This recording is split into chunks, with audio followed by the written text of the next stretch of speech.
Assalamualaikum warahmatullahi wabarakatuh. Alhamdulillahilladzi arsala rasulahu bil huda wa dinil haq liyudhhirahu 'ala dini kullih wa kafa billahi syahida. Asyhadu an la ilaha illallah wa asyhadu anna Muhammadar Rasulullah. Allahumma sholli ala Muhammad wa ala ali Muhammad. Puji syukur kita panjatkan kehadirat Ilahi Rabbi, penguasa seluruh alam beserta isinya. Sholawat serta salam semoga tetap tercurah kepada suri teladan kita, uswatun hasanah kita, Rasulullah Muhammad sallallahu alaihi wasallam, yang telah menuntun kita dari zaman jahiliyah menuju zaman yang penuh berkah. Anak-anakku yang Bu Guru sayangi, pada kesempatan ini alhamdulillah kita dapat bertemu dalam acara Pondok Ramadan online. Pada kesempatan ini program Pondok Ramadan lain dari biasanya. Ini semua kita dalam rangka berikhtiar untuk memutus rantai perkembangan corona. Anak-anak yang Bu Guru sayangi, pada kesempatan ini Bu Guru akan menyampaikan sebuah kisah tentang pohon kurma yang menjulur di rumah si miskin. Pada masa Rasulullah ada sebuah pohon yang dimiliki oleh si pelit. Pohon ini bernama pohon kurma yang dimiliki oleh si pelit yang kaya raya. Ketika pohon kurma ini berbuah dan jatuh di rumah si miskin, bahkan si miskin ini mempunyai banyak anak. Pohon buah kurmanya berbuah. Kemudian bagian yang menjulur tadi buahnya jatuh di rumah si miskin. Si pelit tadi segera merampasnya dari si miskin. Hingga suatu saat si miskin mengadu kepada Rasulullah. Rasulullah pun berusaha menyelesaikan permasalahan hal ini. Kemudian Rasulullah menemui si pelit yang memiliki pohon buah kurma yang menjulur di rumah si miskin. Rasulullah meminta pohon buah kurma tersebut untuk diserahkan kepadanya dengan imbalan si pelit tadi akan mendapatkan gantinya kelak di surga dengan pohon kurma. Jadi si pelit tadi akan digantikan dengan pohon kurma kelak di surga. Namun apa yang dikatakan oleh si pelit? Ya Rasulullah, inikah tawaranmu? Banyak pohon kurma yang aku miliki, tetapi pohon kurma yang buahnya lebat hanya satu, yaitu pohon yang engkau minta. Sambil beranjak pergi dari Rasulullah. Ternyata pembicaraan ini didengar oleh si dermawan. Si dermawan ini kebetulan orang yang kaya raya.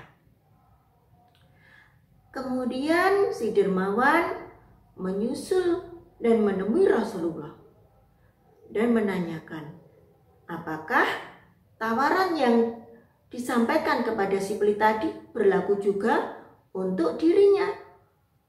Ternyata Rasulullah menyampaikan, ya, berlaku juga untuk dirimu.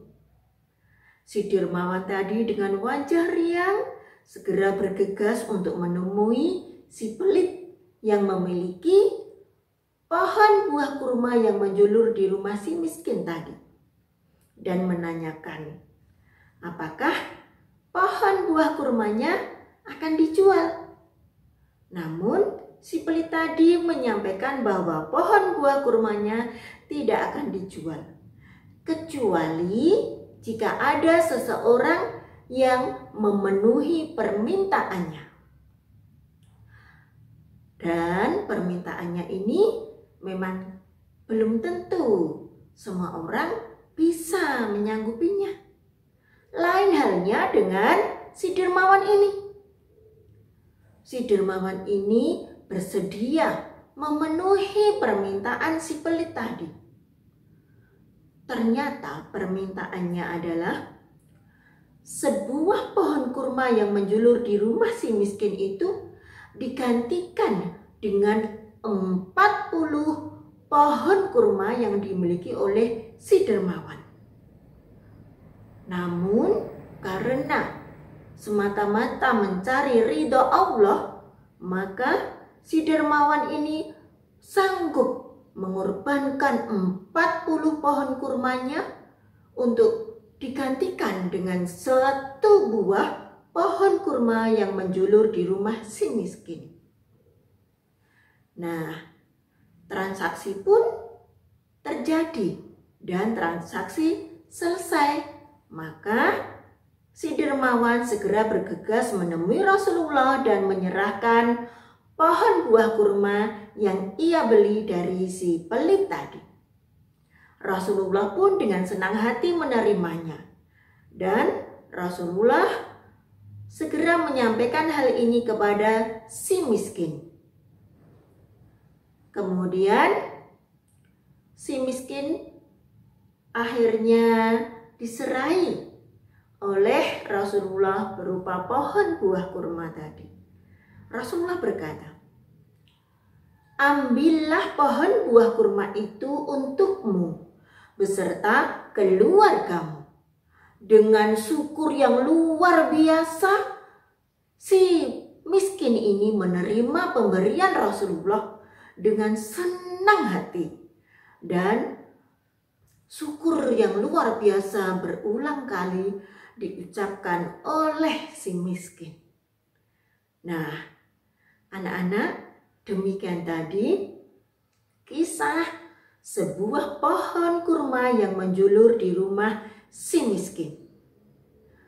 Dari kisah ini kita dapat mengambil hikmahnya. Di antaranya Rasulullah yang begitu bijaksana dalam menyelesaikan hal ini. Ya, kebijaksanaan ini yang perlu dimiliki oleh setiap orang, ya. Perlu kita contoh dari sikap Rasulullah tadi. Ya, dalam setiap menyelesaikan permasalahan kita perlu bersikap bijaksana. Dan teladan yang dapat kita ambil dari si dermawan tadi, pengorbanan yang luar biasa. Bayangkan, satu pohon kurma ditukar dengan 40, ya. Beliau sanggup menukarnya dengan 40 pohon yang ia miliki. Ya, sama-sama dengan pohon kurma, ya, semata-mata mencari ridho Allah Subhanahu wa Ta'ala. Ingat ya, jangan seperti si pelit tadi, ya, sama sekali tidak memiliki rasa kepedulian terhadap sesama, bahkan terhadap tetangganya yang miskin dan punya banyak anak, kurang mempunyai rasa peduli. Untuk itu, mari kita semua bersama-sama meningkatkan rasa kepedulian kita di antara sesama. Nah, anak-anak, demikian yang dapat Bu Guru sampaikan. Semoga bermanfaat. Jika ada kekurangan, mohon dimaafkan. Wassalamualaikum warahmatullahi wabarakatuh.